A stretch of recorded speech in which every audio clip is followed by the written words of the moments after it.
صدق الله وصدق رسوله الكريم ونحن على ذلك من الشاهدين. أفلح من صلى على محمد وآل محمد. اللهم صل على محمد وآل محمد.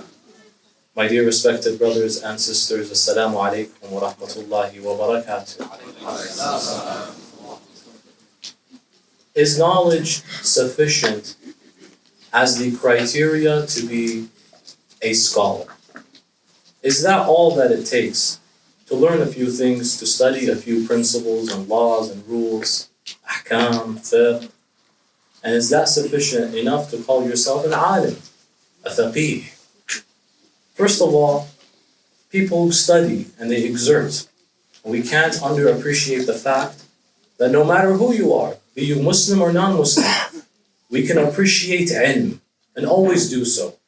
We are taught in our legacy to value Ahl al-ilm, be them whether Muslim or non-Muslim, because of the fact they have put effort in trying to see the reality, the truth, logic, because these are all different definitions and discussions about what ilm means. Many thinkers have suggested a definition for what ilm, or in modern academia, eschatology, or in many other discussions, what can be the discussion and the definition of knowledge. Aristotle suggested that knowledge is logic. Logic. If 1 plus 1 equals 2, logic, that is ilm. He gave and suggested that as a definition, and there is truth to this.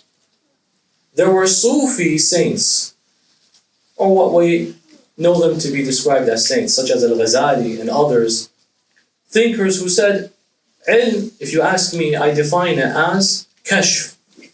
Kashf means to unveil the reality. Al-haqiqa, the truth, in other words. Ilm is the truth. For example, what's true? That if you place fire over wood, will it burn? It says yes. Okay, that's true.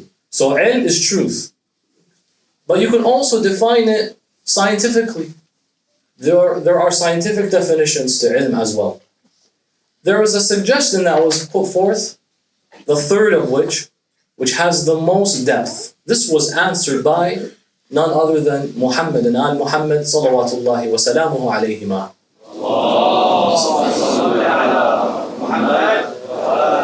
To which they said, Al-ilmu nurun, that knowledge is light.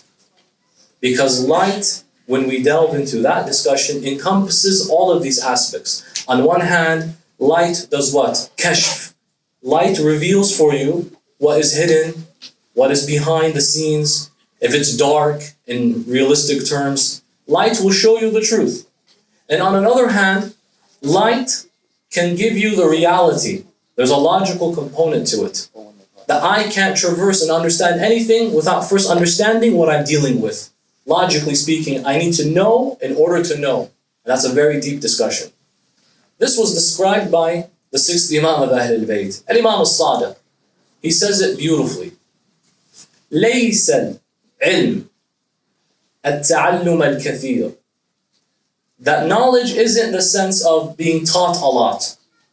إنما هو نور. Rather, it is a light that Allah subhanahu wa ta'ala places in the heart من يشاء, of whoever He decides. يقذفه الله عز وجل في قلب من يشاء. That it's a type of light in your heart. And the reality is, whenever you discover and learn more about a reality, you find more clarity in your life. Things start to make more sense. Just as how light brings more clarity in your day-to-day, physically speaking. Ilm does the same thing in realities concerning you and the truth. And that's why the terms such as مَنْ عَرَفَ نَفْسَهُ فَقَدْ عَرَفَ رَبَّهُ hit hard. This was, by the way, reported by Al-Imam al-Jawad salawatullahi alayh. To which, if you know yourself, you will know Allah. With the definition of knowing and knowledge being what?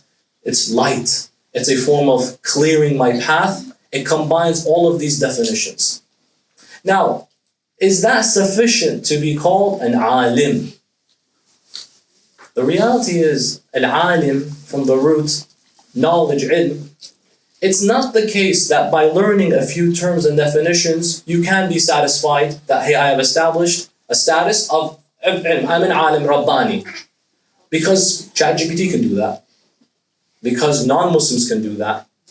Because clearly, it's just information. Sometimes you can even teach animals, like a parrot. It could just regurgitate to you information, you teach it. If that's the case, that's simply pattern recognition, brothers and sisters. The reality is, there's more to it. Our ulama, it's not just an archive of data storage. Reality is, there's more to it. And you can even see it. Barakah is not something arbitrary. Barakah is something hissi, not only hadsi. There's a difference in hiss and hads. Hads is information. Hiss is experience information. That you were told fire is hot, but you've never felt the flames before. But then you felt it, you touched, you put your hand over it, you have ilm, hissi, you felt it. And an ilm that is felt and experienced is more true. Not to overcomplicate things, but in logic, in ilm al-mantiq, you divide it by ilm al-yaqeen, haqq al-yaqeen, ayn al-yaqeen. If you have ilm al-yaqeen in something, you have knowledge that if you place fire over metal, it melts. Until you see it in front of you. You were not just told at school or at some form of gathering that, hey, 1 + 1 = 2. You saw it happen. When you see it happen, that's called haqq al-yaqeen. And then when you experience it yourself, you actually touch the fire. So you have first-hand experience. That's called ayn al-yaqeen. You genuinely experience something. So there are different even levels of knowledge, different levels of truth and reality. The first of these is just to have knowledge of something. That everything can do. But you want to define a true scholar, you want to have someone who can tell you, I don't only talk the talk, I walk the walk. Because there has to be an experience element to this. And you can feel that barakah. If there are people, you can sense it. Barakah is not something, as we said, just found in a spiritual ether. It's genuinely something that if you're in the presence of people, don't you feel a sense of solace? There are certain mu'minun and mu'minat. You love their company, not because of what they have to offer. This is a reality, by the way, and even in the Western world, we give it a title. It's called good vibes. It's like spiritual good energy, positive energy. And of course, there are other people, or there are certain individuals, they have bad energy. Is there truth to that? It appears to be the case in Islamic Gnosticism and spirituality. That there is a degree of harming oneself spiritually that it actually rubs off on other people. This is true. This is genuine. Allah subhanahu wa ta'ala discusses that there are those who have less barakah in them, that you have to seek refuge to Him. قُلْ أَعُوذُ بِرَبِّ النَّاسِ مَلِكِ النَّاسِ إِلَهِ النَّاسِ مِنْ شَرِّ الْوَسْوَاسِ الْخَنَّاسِ الَّذِي يُوَسْوِسُ where? فِي صُدُورِ النَّاسِ, not فِي قُلُوبِ النَّاسِ. Why not فِي قُلُوبِ النَّاسِ? Because it would be game over if the waswasa goes straight to the heart. Allah still gives them a second chance. It reached your chest. It's about you if you want to let it inside your heart. الَّذِي يُوَسْوِسُ فِي صُدُورِ النَّاسِ مِنَ الْجِنَّةِ وَالنَّاسِ. It's when it reaches the qalb, that haram, waswasa, and the inclinations do wrong, then do you also experience it from them. You also see that they're a walking centrifuge of negativity. And they'll show you it. You don't have to just feel it. They'll tell you. There are people avoid their gatherings if all they can talk about is aib things. And I say this to my brothers. It's not cool to be aib or speak about profanity, provocativeness. There are people, their minds are so twisted. And he can't have a gathering unless he brings something so PG-13 and inappropriate. And his name is Ali Hassan Hussein. It's like aib and have shame. There are times in life, we're not telling you to be what? Humilified. But have humility. Because guess what? Be humble or be humbled. Remember that. You have to be humble before it's too late. You will be humbled by someone else. Allah subhanahu wa ta'ala will dispatch a wali min awliya of Allah. And by the way, inshallah, all of you are awliya of Allah. Meaning God ordained with missions and responsibilities to be a hujjah upon others. Be humble. or be humbled. This is a reality. Avoid such gatherings. Majalis al-battalin. There are those, Ahlul Bayt say this is haram to have a gathering where all that is spoken about is that which diverts from the way of Allah. Whether it's a gathering that has haram music in it, or just gatherings that are wasteful in their time. If you want a dhikr of Allah, you're not going to find it here. These are things that are experienced, ya akhi. This is not something that you're just told, hey, avoid one. I promise you go, you just feel disgusting in such atmospheres. And you know how we determine certain rulings? By saying, if you can imagine it in where? Majalis ahl lahu. So music. It's not black and white. I agree, it's not black and white. Maybe there's an area where the ulama will say, maybe here is fine. It reminds you of Allah sometimes. It could be khafif, okay. But how do they tell you whether what you listen to is haram or halal? They say, إِذَا كَانَتْ مُنَاسِبْ لِمَجَالِسْ أَهْلٍ لَهُ وَالْفُسُوقَ. Fusuq, corruption. If you could think of it being found there. The problem is, it's not the music was found there. It's Hamoudi was found there. That gathering has someone that is from one of our lot. One of our brothers, one of our guys. Ahlillahu, what are those? Gatherings of illicitness. Clubs, haram atmospheres. An atmosphere that has nothing but the ghadab of Allah. Avoid such. These are felt, aren't they? And then the opposite is also seen. Majalis such as these, brothers and sisters. Wallah, the barakah is felt. The barakah is sensed. And not only is it sensed, it refines you. When you want to purify yourself, you go to somewhere that can refine that soul that's been corrupted. I've seen many brothers who say, I want to change, I want to do better. I've had a haram past. What can I do? What dua can I say? What amal can I perform? How do I make... Before you do something, just be somewhere. There's some sort of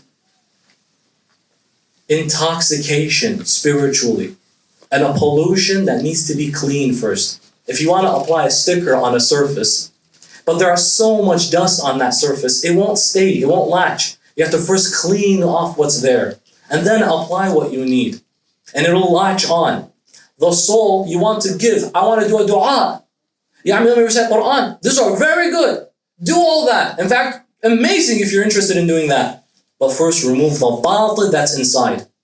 So what do I have to do? Avoid such gatherings, so go to the good ones. If you come here, come to gatherings where there's a dhikr of Allah. Just sit. When you go ziyarah, don't you feel a spiritual presence? You're not even saying anything. No, you're not reciting ziyarah to Ashura, you're not reciting ziyarah to Imam. You're just there and you say, I feel something amazing.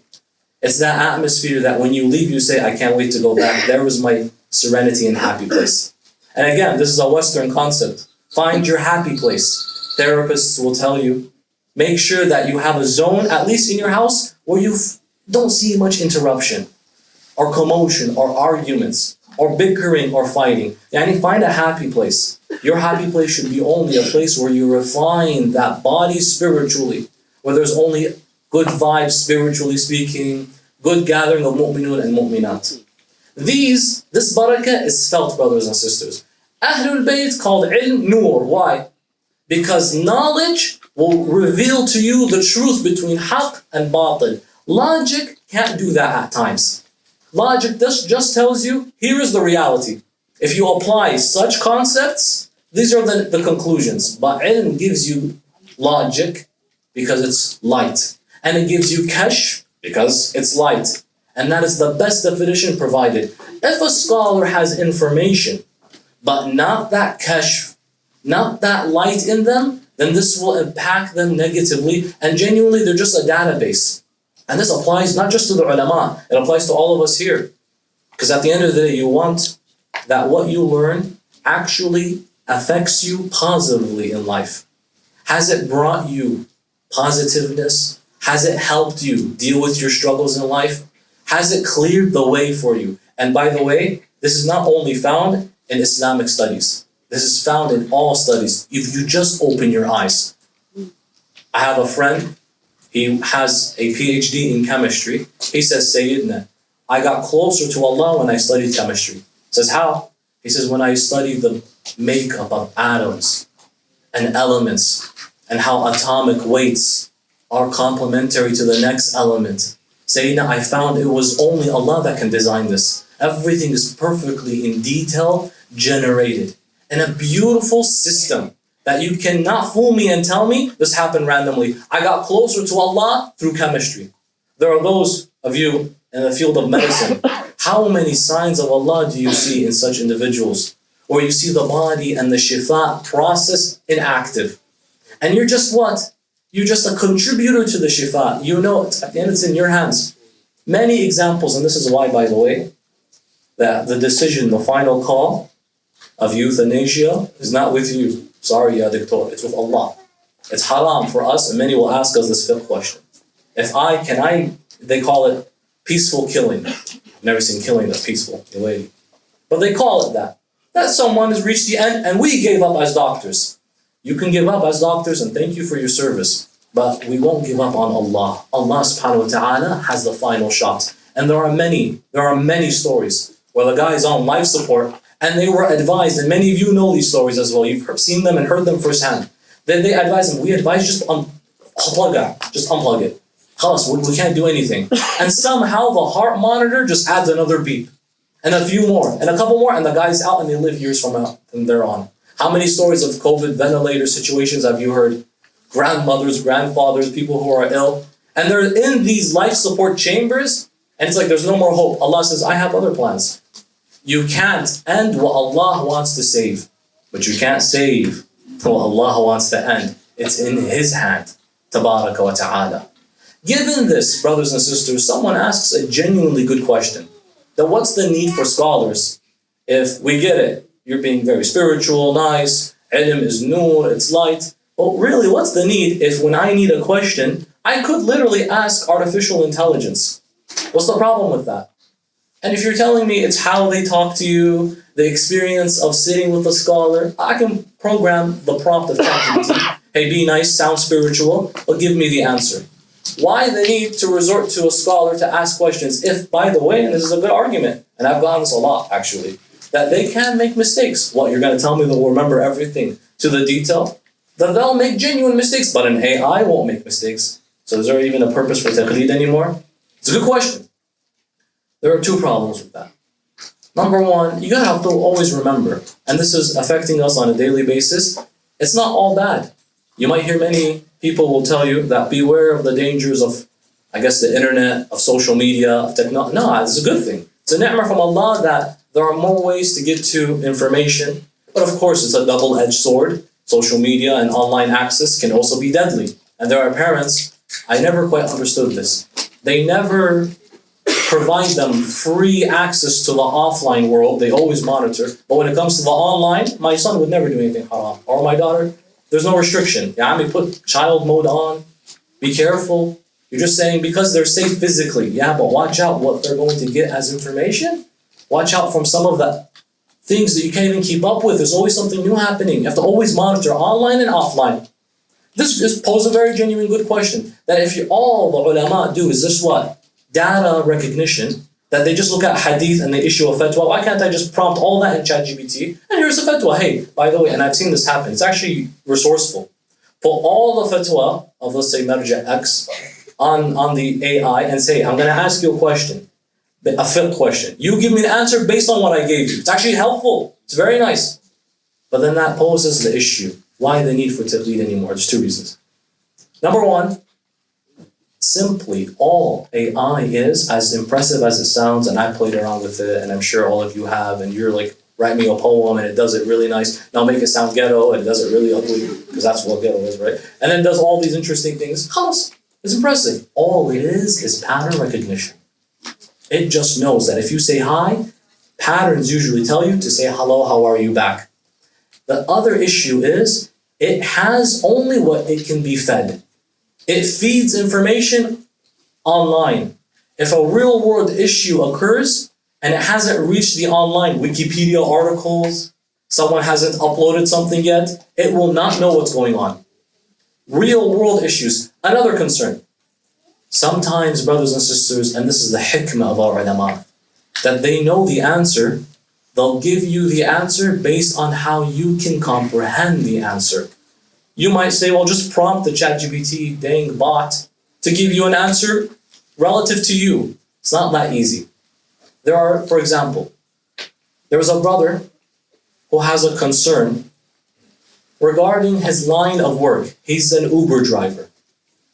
And he drives people around, and sometimes he's told to drive and transport alcohol. Now we know alcohol is haram to not only drink. It's not just drink. Alcohol is the only exception. That it's haram to drink, haram to pour, haram to even sit on a table where there is that intoxication that Allah despises. Now it's also haram to transport. So it's like sometimes Uber Eats takes me to a bar, God forbid, and the bar is like, I have to pick something up. Is that halal or not? So the answer is haram. It's flat out haram. But how do you say that to someone who's barely holding on to their faith? If this person is just going online, it's like, hey, is what I'm doing halal? The thing's going to answer, it's haram. But will it take into consideration that this person is struggling with their faith? That if they were to go to a scholar, the scholar will consider, listen, he won't hide or disguise or censor the answer. That's haram to do as well, because they have to know the truth at the end of the day. But there's a way to say it. Are you following along? There's a way to tell someone and break the news that, hey, your livelihood, for example, you didn't know. There's a way to report it. For example, there was a moment I made the mistake where they thought that I knew the answer to whether or not we were going to a spiritual camp. That whether where we were, we have to pray qasr. Or as I like to say, 50% off. Qasr salah, or you pray your dhuhr like you pray your fajr. I thought it's qasr. Personally, I thought it was qasr. I looked at the map, I'm like, we've traveled this far. I think we've made it far enough. Until I later discovered, so I told the whole camp, guys, salah's qasr, they got happy. You shouldn't be happy, why? It's just salah. It's just 2 more rak'at. Go easy, shway. It's just 2 more rak'at. But I told them, guys, don't worry, our salah's qasr, I checked, as if I knew, right? And I thought I did. Until eventually I re-looked at that map, I'm like, wait a minute. No, we're all connected, it's one metro city. But I thought we were far enough, because you don't begin counting after you leave your door. You begin counting after you leave your what? The border of the city. That's when you begin counting the distance. So I'm like, oh wait, there's one big city, but there's a big forest, and we thought we were far enough. Oh, our salah is what now? Tamam. So what do we have to do with the qasr? Qasr, we have to now repeat our salah and pray tamam. I know that this camp, there are brothers in this gathering who are still finding Islam. And some brothers there who cannot tolerate the fact that they have to repeat their salah. They won't. So how do I word this? ChatGPT won't take this into consideration. Because you're factoring in 50 people. Some of them are barely holding on to their faith. And so we break the news in the following manner. Guys, it appears to be the case that Allah has given us another opportunity to get closer to Him by demonstrating that now salah, we realize, is tamam. But that doesn't matter. We'll get even more ajr by repeating it. And everyone was happy. It's like, in that case, what a beautiful opportunity to get closer to Allah. Let's pray our salah we did for the past 2 days. It's been 2 days, we've been praying it wrong because of me. Let's all repeat it and get even closer to Allah. But if you broke the news, guys, repeat your prayers as such. That could rub off the wrong way. These factors are not taken into consideration when you ask a question to like artificial intelligence. So for these reasons and one more, it's not enough to say, I'll just ask a bot and I'll get my answer. Why do I have to follow some guy? And they raise some interesting points. Who doesn't know me, who lives all across the sea, why do I have to follow him? You're right, he doesn't know you. Perhaps, maybe, he doesn't know you. But there's one beautiful reason. That you never have an issue when you're dealing with a critical health problem to go to any doctor who has no clue who you are, just treat my wound. Then when it comes to spiritual ailments, why do we make a big fuss about go to someone, I have to first have a relationship with them. Who are you? Let me learn about you, learn about me. Who do you think you are? It's not about that. It's about I am either an alim or I am a jahil. And the jahil returns back to the alim in times of ignorance. In this moment, we find one more powerful reason, the necessity of having leaders to represent us. That's why the term taqleed, have you seen the necklace called qilada? It's that which goes around your neck. My neck, the most sensitive part of my body, of my existence. I place my neck, essentially, it's an idiom, in your hands. Because if I don't know, I hope you know, I follow you because I know you know more than me. The last reason was answered by Imam Ja'far ibn Muhammad al-Sadiq and Imam Al-Hassan al-Zaki al-Askari, salawatullahi wa salamuhu alayhuma, to which they both said beautifully. فَمَنْ كَانَ مِنَ الْفُقَهَاءِ صَائِنًا لِنَفْسِهِ حَافِظًا لِدِينِهِ مُخَالِفًا لِهَوَاهِ مُطِيعًا لِأَمْرِ مَوْلَاهِ فَلِلْعَوَامِ أَنْ يُقَلِّدُوا. That and whoever, and this is so remarkable, from the fuqaha, if there are fuqaha, scholars, who are, it's not just enough to be a scholar, yani you have ilm, so it's not enough. Habibi, what was shaitan except something that had so much ilm, but didn't have hikmah, wisdom, and applied that ilm where it needed to be. He has a lot of information. The condition of Ahlul Bayt about who you follow is man kana min al-fuqaha. Whoever among the scholars who are out there, yani they have fiqh, fuqaha, that's not enough. Sa'inan li nafsihi. What does that mean? It means they safeguard themselves. Hafidan li dinihi. They protected their faith. Nothing shakes them. They're unwavering. It's not someone who in and out of Islam, not confident about their faith, but they know information. Your professor could know fiqh and usul. It's just look at the hadith and just conclude the following. But what makes ChatGPT and the professor and the alim al-Rabbani sitting in the hawza different is one is sa'in li nafsih, hafidh li dinah, mukhalifan li hawa. This is the most impressive bit. Muti'an li amri mawla. Is that they will even go against their own desires. A scholar is a human being. And what is a human except that they have desires?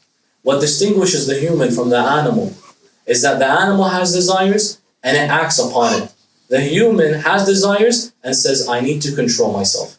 And desires come in all shapes and all levels. Anger, money, greed. And that's why you see the quality ulama, how humble are they? The Marja al-A'la in Najaf, his house is renting it. He doesn't even own it. Maybe sometimes you see them, they only own 2 pairs of abaya or jubba. Yet they can be the most powerful financially in the sense of their reach if they want to, but they know this belongs to the share of the imam of our time and to charity. You've all heard the charitable announcement earlier. This Al-Hain is only one branch of the philanthropic charitable contributions of our ulama. Given all of that, they go against their desire, and that's extremely important. But this doesn't mean you humiliate yourself from how humble you are. Abstemious asceticism is haram. What does that mean? It's a big word. Abstemious, you abstain from the luxury of this life. Asceticism. Yani you're like a monk. Monasticism. You've divorced this dunya. I've met some teenagers who've tried this kind of lifestyle. It hits them really hard. It's not easy to be like, I'm going to avoid the ladha. You know, Buddha, they say, Siddhartha, that he lives in his castle, and he's like, what's the problems that human faces? That they have desires. So I'm going to avoid all the desires. So he stops eating good food. So he becomes very thin.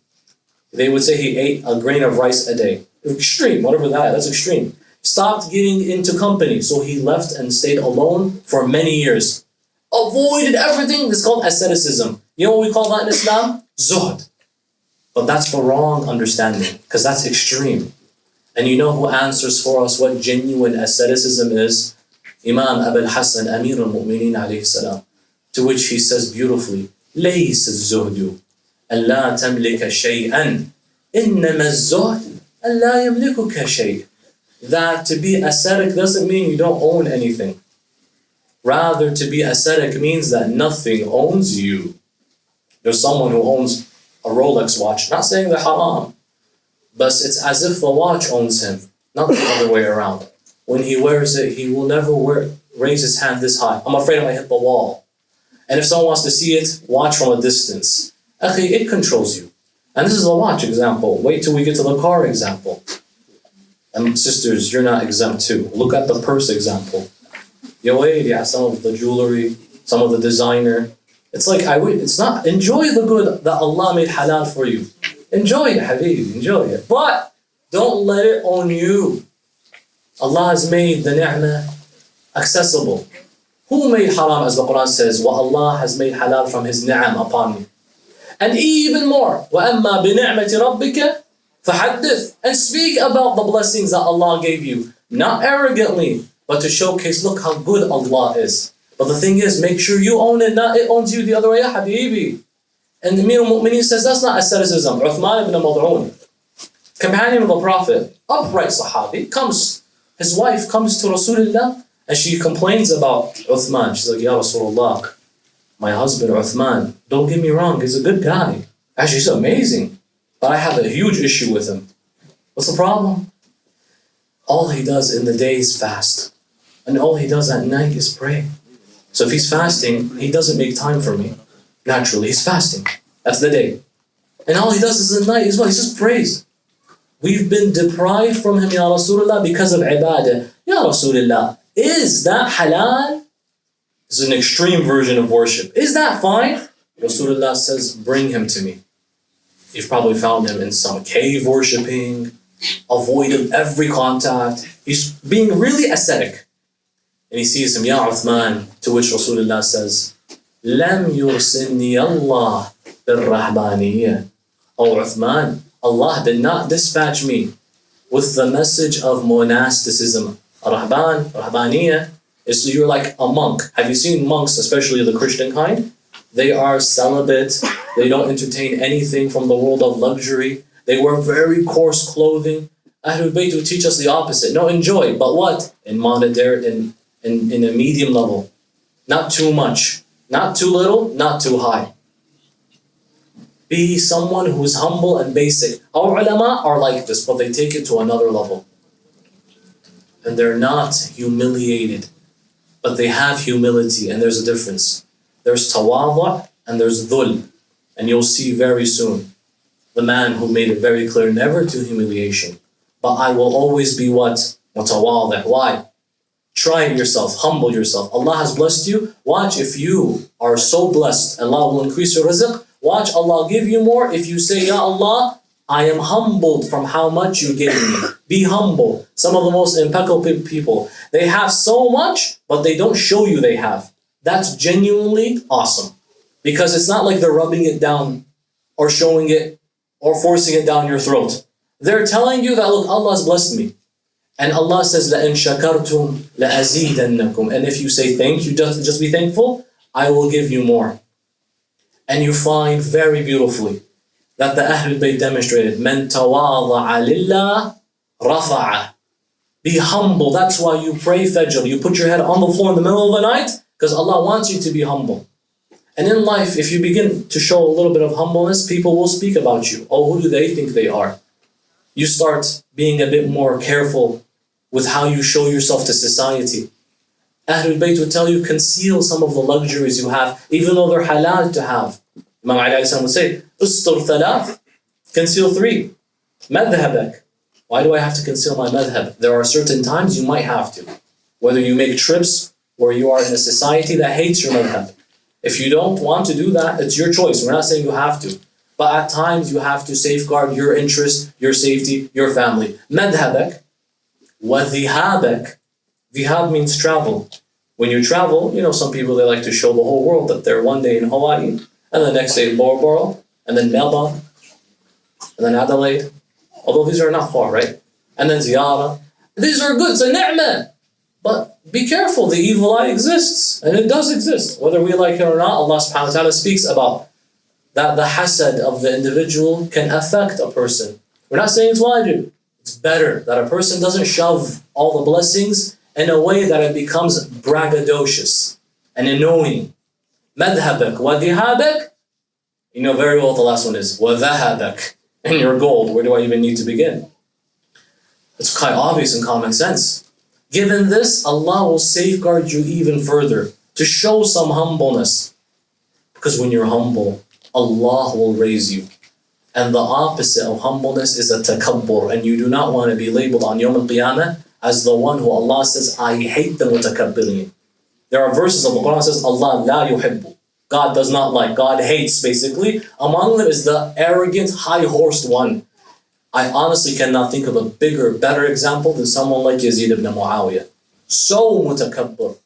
You know Yazid with little jewelry? I think of that as a man, you're wearing jewelry and chains. Why? Gold this, gold that.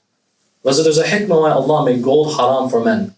Some are like, I'm going to have to hide that bracelet right now and hide this. Enjoy what the ni'mah is. But know the hikmah of the ni'mah is that there is a time, place, purpose, reason, not to harm others with the blessing Allah gave me. Because that's not a blessing. That's a niqmah, not a ni'mah. That with a ni'mah, I've offended someone else. Imam al-Sadiq says, مَا تَكَبَّرَ أَحَدٌ إِلَّا لِذِلَّةٍ وَجَدَهَا فِي نَفْسِهِ. By the way, those who are mutakabbir, they never become arrogant except due to an insecurity they found in themselves. This helps us all, inshallah. When you see the oppressors out there, their life is so amazing. Jets, planes, mansions, multi-million, we're talking billions these days, by billions of dollars. Life is good, luxurious, very posh. Don't worry. They're not mutakabbir unless if there was an insecurity they're hiding. People who are arrogant at others, high horse, they want to put you down, it's because they have no way and nowhere else to get bigger. So they make sure everyone else is smaller. مَا تَكَبَّرَ أَحَدٌ إِلَّا لِذِلَّةٍ. They found a dhillah inside themselves. And that's why the man we love and honor so much made it very beautiful. He's the biggest alim, by the way. He would say never to humiliation.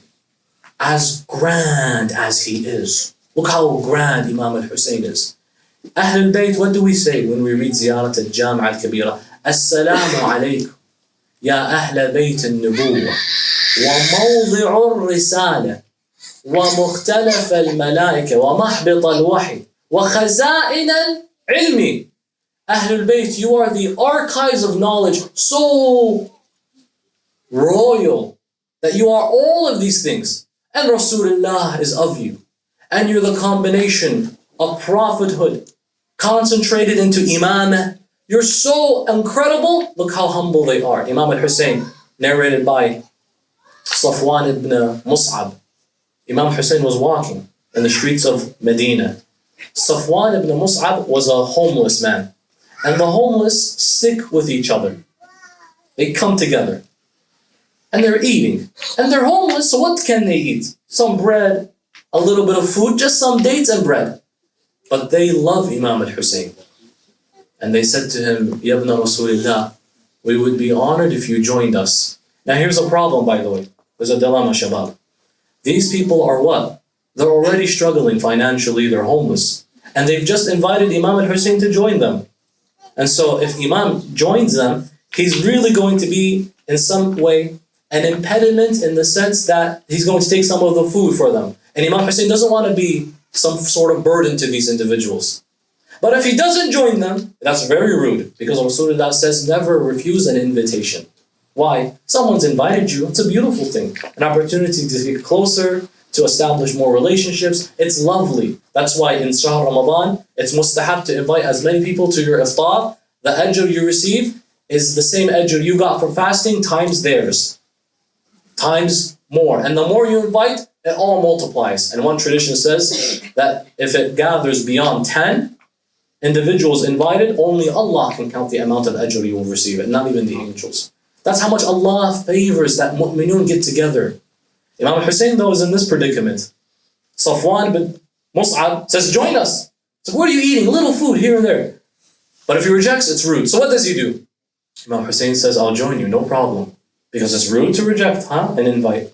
So he sits down, they all gather, and he's eating with them. Look at his humbleness. Salawatullahi alayk. But guess what he has to do? He has unfinished business. He looks at them and he says, لَقَدْ أَجَبْتَكُمْ فَأَجِيبُونِ. I've accepted your invite. Now accept my invite. And Imam al-Hussein invites all of them to his residence. And he begins to feed them all by his own blessed hand. He's Sayyid al-Shuhada. He's a Sibt, Habibi. He is Sayyidi Shabab Ahl al-Jannah is in him. He is the Sayyid of Jannah. And he says, no, I will sit on the floor and I will humble myself. That's why a true scholar, you will not find them sitting above others. They sit with you. They're coming down to the floor of the weakest of their people. And they love and take that message from Sayyid al-Shuhada himself. Who doesn't care? Do you know who I am? I'm bigger than that? Not at all. And those are the qualities of our ulama. That's what it means. صَائِنًا لِنَفْسِهِ مُخَالِفًا لِهَوَاهِ مُطِيعًا لِأَمْرِ مَوْلَاهِ. Imam al-Askari says, فَلِلْعَوَامِ أَن يُقَلِّدُوا. You have to do taqleed of that individual. Follow them in these beautiful aspects. I tell you, Imam al-Hussein alayhi salam, despite his status, despite his glory, despite so much of his giving, there are those who, when he faced them, they knew everything. There were scholars that faced Imam al-Hussein, but not scholars who are upright like the ones we described. These are what we call database scholars. They just have ilm, that's it.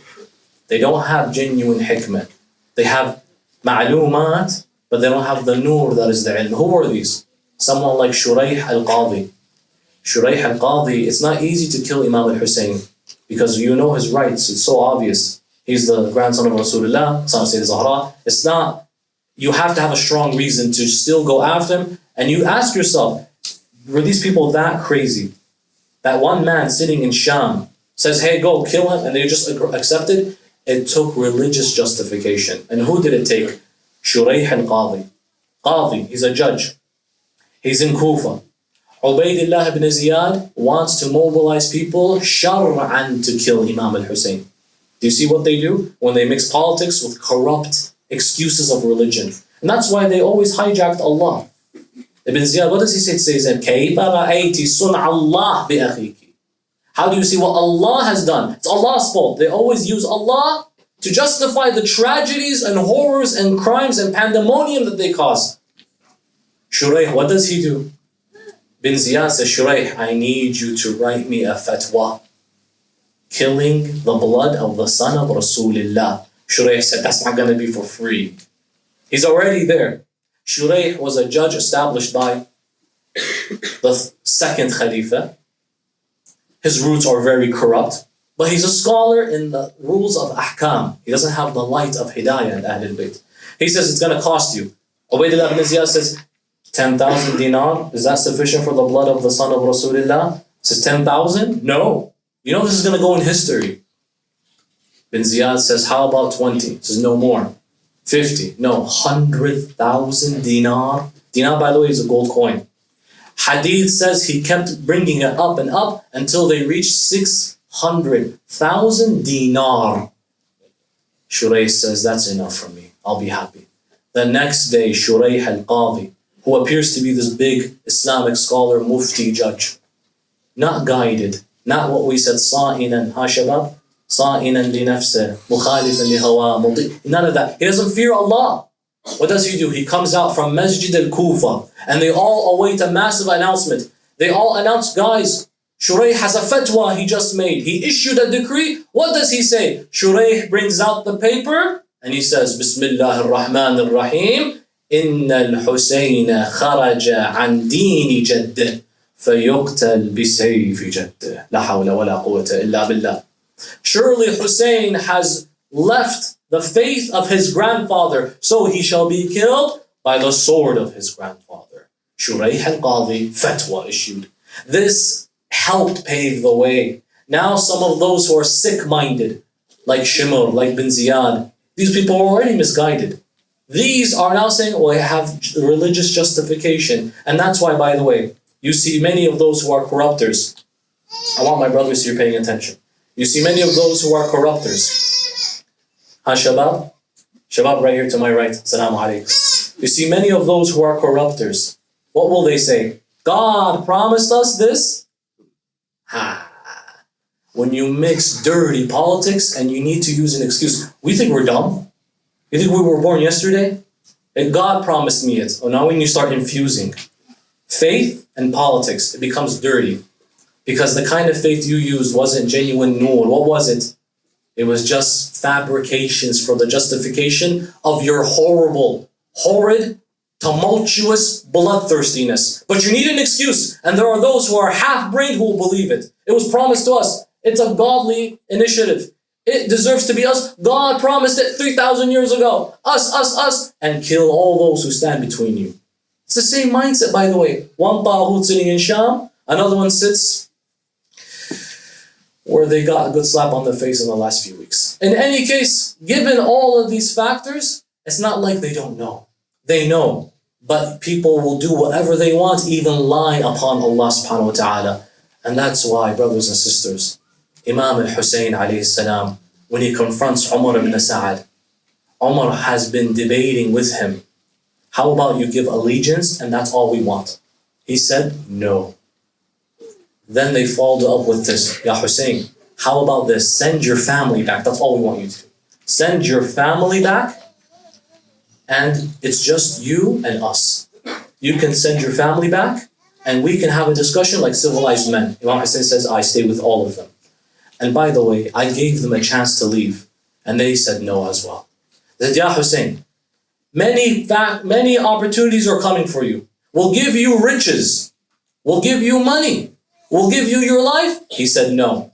Imam Hussein gave them an ultimatum. You either allow me to continue into Kufa, because I have letters from the Kufans, or I go back to Medina and Munawwara, and no conflict needs to happen, because us Ahlul Bayt hate bloodshed. Umar ibn Sa'ad was actually hesitant. It was until, why? Because he knows the right of Imam al-Hussein. It was until Shimr ibn al-Joshan comes and tells him that, listen, if you don't get his allegiance now, I will tell bin Ziyad, who will tell Yazid, and you will be killed. And everything we promised you, they called it mulk al-ray, it will not go to you, you coward. Umar ibn Sa'ad has now something to prove. He meets Imam al-Hussein. I would like all of your undivided attention. He meets Imam al-Hussein on Ashura morning. And he says it very clear. Ya Hussein, rather, you have two options now, not three. You have to give bay'ah to Yazid, or we will kill you. The threat of death happens now. We will kill you. Imam al-Hussein alayhi salam looks at him, and he says to him, you know, when I left Medina, when Yazid sent the wali to tell me to give bay'ah, did you forget what I said, Ya Umar? I said, mithli la yubayi'u mithlah. Me will never give allegiance to a man like him. Today, you're asking me the same question. Either give allegiance or you will be killed. And he says the famous, beautiful line. He says, ألا أن الدعي ابن الدعي قد ركز بين اثنتين بين السلة والذلة وهيهات من الذلة. Brothers and sisters, I want you all together with Sayyid al-Shuhada. ألا أن الدعي ابن الدعي. We've begun the first of Muharram. We have many of those who are the sons of haram, who will face us and will continue to try to fight us. They forget who we have. قد ركز بين اثنتين بين السلة والذلة وهيهات من الذلة. هيهات من الذلة. From your heart, هيهات. هيهات. هيهات من الذلة. You think it's easy. The Imam al-Hussein alayhi salam, we would always say these lines when we do the masa'ib, that at least when you had to bury a loved one, you didn't have to bury someone who lost his finger or has an arrow to the eye. Today we see mothers whose sons lost their fingers, lost their eyes, from those who give options such as you either give allegiance or you die. And us, the Shia al-Ahlul Bayt, will never ever accept humiliation. We learn from the man who shows us that even if you lose your finger or your hands on Karbala, or you lose your eye by the arrow like Abu al-Fadl al-Abbas, never to humiliation will be our call. But I ask you, brothers and sisters, it's not easy to lose these things. It's not easy to lose your family. But on a night like tonight, when the Ahlul Bayt make their way to Karbala, they arrive in that land and they know their destination is to meet Allah. مقطوعا إربا إربا. As Imam al-Hussein on a night like tonight enters Karbala, he asks some of his companions, where are we?